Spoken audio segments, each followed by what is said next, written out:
Give me the headlines presented by Hyundai. This is always one of our most fun segments of the week. I feel like Chris has got some good stuff in his pocket. How about the 49ers beating the Browns 26-8? What do you got here? Pete's really good, right? I got to give Pete some credit, right? Pete is like, and you know, this is where Pete heard me say this yesterday, 49ers, Browns, right? I mean, we all know Shanahan's a good friend of mine and all that. And before the game started, you know, people were kind of asking me, and Pete heard me say, you know, it's like, hey, this is a tough one. This will be tough, you know, in Cleveland, cold weather, windy. The elements were weird. That Cleveland defense, as you know. And I kind of made a comment, like, Shanahan, I feel like there's one D coordinator he's scared of in football. It's Jim Schwartz, right? So my headline off of that is, I see your Schwartz is as big as mine. I like that. For all you youngsters out there, there's a movie called Spaceballs, okay? Where they talk about their Schwartz being as big as yours, okay? Go look it up, because I've officially gotten to that old guy that says quotes from old movies now, and people don't know what the hell I'm talking about. That one, I'm probably the cutoff. Yeah. I'm in my early, mid-30s. I feel like anyone in their 20s, they might not know it. My mom should brought YouTube me it. to the movie, and I was probably like 10. And I remember sitting there next to her, and she was getting all embarrassed. I couldn't believe that. Yeah, you were.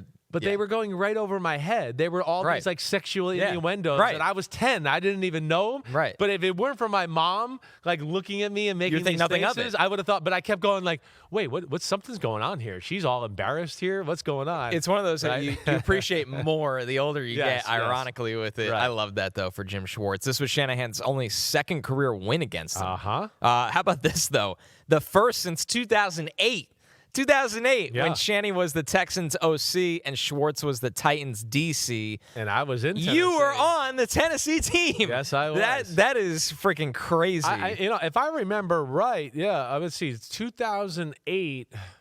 Gosh. I'll have the box score for this game. Check it out, because I know we played them at home early in the year and beat them. It was later in the year, right? Later in the year, and I want to say, was that the Andre Johnson, Cortland Finnegan fistfight game? It was 13-12. 13-12, I believe, this game. Right. Yeah. I think you're right, yeah. actually. 2008, it was probably early December. It was probably around the same time of the year as we are right now. Yeah, it was like the second week of December. Okay. It was December 14th.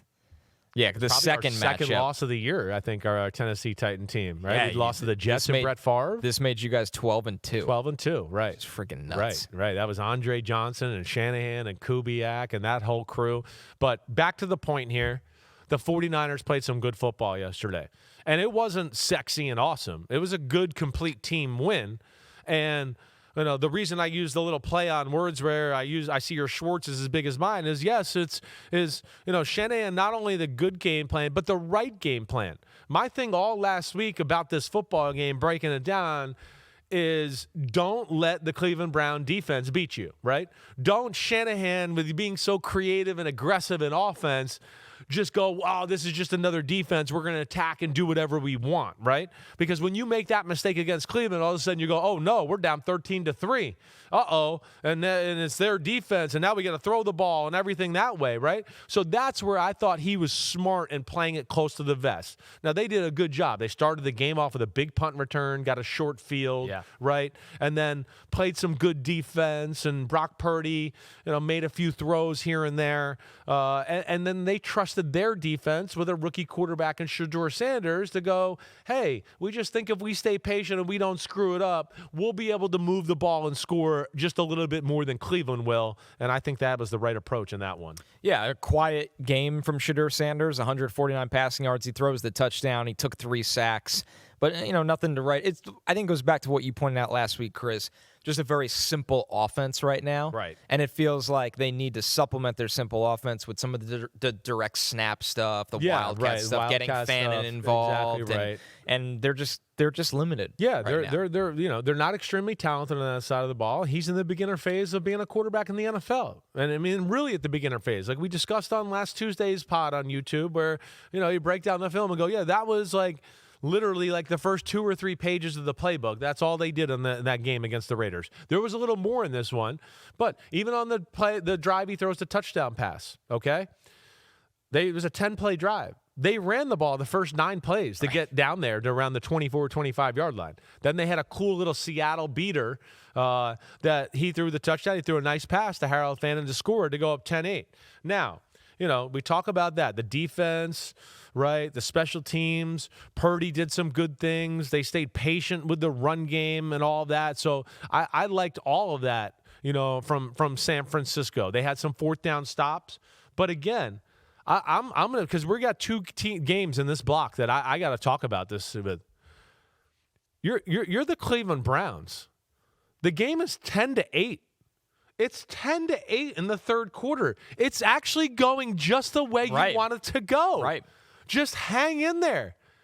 So 10-8 in the third quarter, and they're on their own 30-yard line, their own 33, and they go for it. Down 2 with them and the Houston Texans being clearly the 2 best defenses in football, and you give the Niners the short field and go, hey, score the game so you can just kind of put us out of our misery and make it an unreachable thing for us because we're not capable of scoring twice on a touchdown and a field goal. Like, I don't get it. I don't understand that. The analytics said go for it with a crappy Browns offense that against a 49ers defense that will all out, something like that, and go in and not going to let you run the ball up the middle and do any of that. That was what we were going to do. The analytics said to do that on your own 32-yard line. I don't understand that. To me, the game said field goal, defensive struggle. Don't be afraid to punt the ball and let Brock Purdy be down on that end, and maybe Myles Garrett gets a strip sack or somebody tips a pass or somebody makes a play. Just an absolute pitiful decision by Kevin Stefanski. You can't win the game there, but you can lose it, and they did. And they lost it right there. Yeah, because the following drive, 9 plays, 32 yards for the touchdown, was pretty much just McCaffrey running. Exactly. Like short run, right? Short pass to McCaffrey. Exactly. 1 decent completion to Kittle.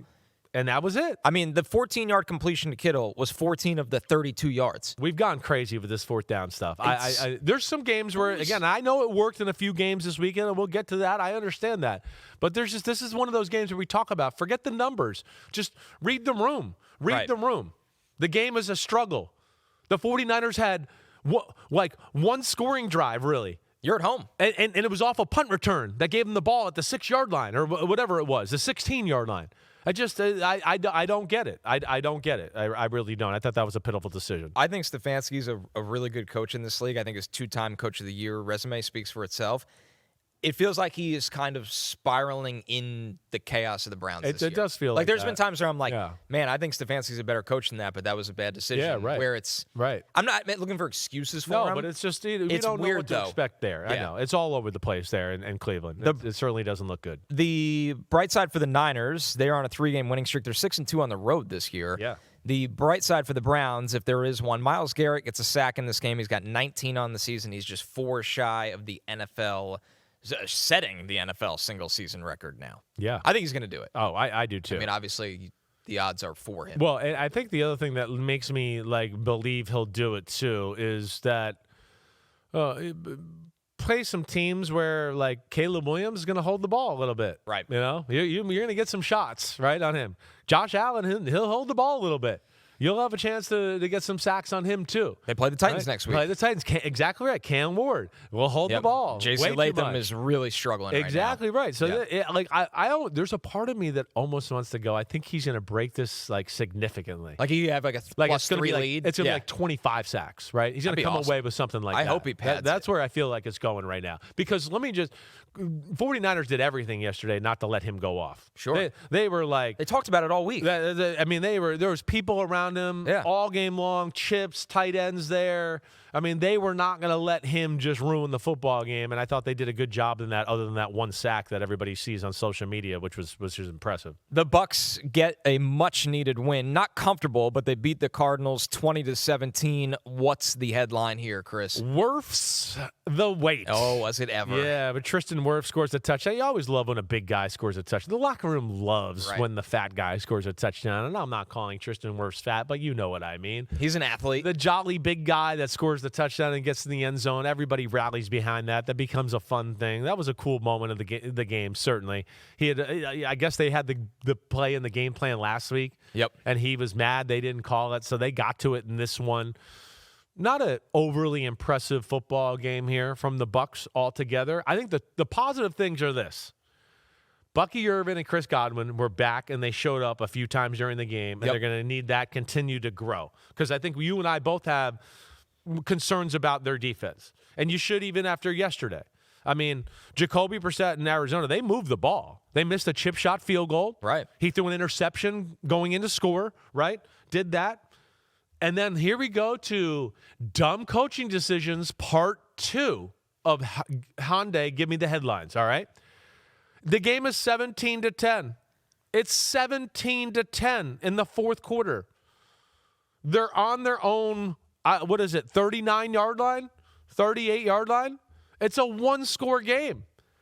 Again, go for it on fourth down. Your defense has played pretty good. The Buccaneers have, 2 scoring drives, but both of them were work. They were work. Right. And here you go, you're down a score, and you set them up in field goal position to where they get no yards. They do nothing with it. They do nothing. 4 plays, 0 yards. 0 yards. But they kick a field goal and go up two scores really late in the third quarter, start of the fourth, and that was a lot for the Arizona Cardinals to overcome. There's the difference. Yes, right. Literally the difference. Right. So, Tampa, again, Tampa's dangerous. I think we both agree Tampa's defense is still a work in progress. I don't know how confident I am with them altogether. I do think that they're going to be able to stop the run. It's all about the secondary and the pass game and all that. But that's why we were saying last week they need Godwin, they need Bucky Irvin, because it does feel like as it goes on, they're going to have to outscore teams more than we're going to win 20-17 or 17-14 in those type of football games. Yeah, Emeka Egbuka has slowed down from such a hot start as well. He can't be a hero for the offense as well. So, but the bottom line is the Bucs just really needed a W in the win column after a 3-game losing streak. They get it. Wirfs, by the way, is the first offensive lineman with a touchdown this year. Is that right? Yeah. Usually we have one by now. At least you're right. Some kind of trick play or an eligible guy on the line. Exactly. He is the first I believe he's the first offensive lineman with a touchdown. Hey, he caught it easy. I mean, he's a phenomenal athlete. And as we know, he's one of the best tackles in the game. All right, our next one here, the Seahawks beat the Vikings 26-0. My God, this game, Chris. What do you got for us? Well, I mean, it's the Sam Darnold game, right? I mean, the Minnesota let him go. So, I came up with miss me, now you gotta kiss me. Or I should say, miss me, now you gotta kiss my ass. That's what Sam was saying yesterday. Kiss my ass, all right? That's really, maybe I should just made the headline that right there. We'll go with that. All right, you like that? There you go, official. Hyundai. But I mean, he didn't have to do much yesterday, as we know. They could have won a year-old Chris Fuchs or Chris-isms. Right. They could have just kneeled. They could have kneeled on the ball. They would have won. Still won the game. They could have kneeled every offensive play, and they would have won. Exactly right. It was a defensive struggle football game. I mean, that's what it was. I mean, Brian Flores and the Vikings defense, they were giving Seattle issues.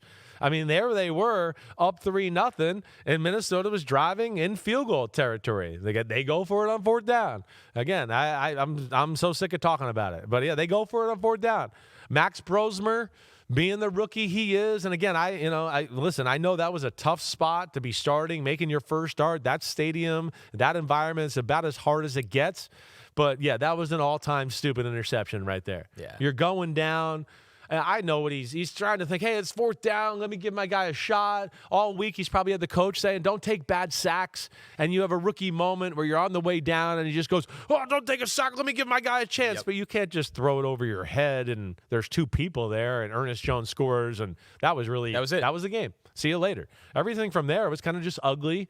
And the Seahawks defense just totally dominated in an inept Minnesota offense that didn't seem like they were going to be able to capitalize with anything on the offensive side of the ball. No, they couldn't. This is their 4th straight loss. It ties their longest losing streak under Kevin O'Connell, who said, in no way, shape, or form can we play offensive football like that and try to win at a place like this. We just did not have the type of offensive performance that is ever going to be acceptable at the Minnesota Vikings organization, and that obviously starts with me. Yeah, they're in a tough spot at the quarterback position and what they got there. That's the big problem. But, yeah, when they are in that kind of game, right, interceptions by your young quarterback, You have Aaron Jones fumbles when they're kind of driving another time. I mean, they just made so many mistakes throughout. It was not a good day. Minnesota's going in the wrong direction, and it's unfortunate because they're a team that should be in the mix here. But because of the quarterback situation, sunk them. It has really ruined their football team, and that's why they're sitting here at 4-8 right now. As you see for Justin Jefferson, 2 catches for 4 yards. That's a career low for Justin Jefferson. So somehow it got worse from McCarthy to the Brosmer-led offense. And on the other side, Jackson Smith and Jigba, season lows in receptions with 2 and receiving yards at 23. Sam Darnold had 128 passing yards. They did not need to do a lot in this game. But obviously for JSN's pacing on Calvin Johnson's record, that impacts. And I feel like Florio has a good idea Florio's got experience against Shanahan to where I feel like it carries over to this to where he knows how to kind of defend this offense a little bit. Right. He knows how their run game and play action off of it operates and did a really good job that way. But, hey, again, sometimes just as a football team, it's not always about looking sexy and awesome. It's just, New England won 6 Super Bowls just going, we're going to win this week. We don't care how it really looks. Right. If we have to win 17-12 or win a Super Bowl 13-3 against the Rams, that's what we'll do. And I feel like 2 of the teams we talked about in this segment, the 49ers and the Seahawks, were like, hey, we don't need to reinvent the wheel this week. Like, we're playing teams that are offensively challenged. Let's just play smart offensive football, let our defense do its thing, and we should be able to dominate the game that way. That was Give Me the Headlines presented by Hyundai. Yo. Thanks for watching, homies. We are now in the NFL season here on Chris Simms Unbuttoned. Hit subscribe to get our weekly picks, game recaps, film deep dives, and much, much more. Thanks again for watching. Subscribe, rate, review. Peace out. You know where to find us.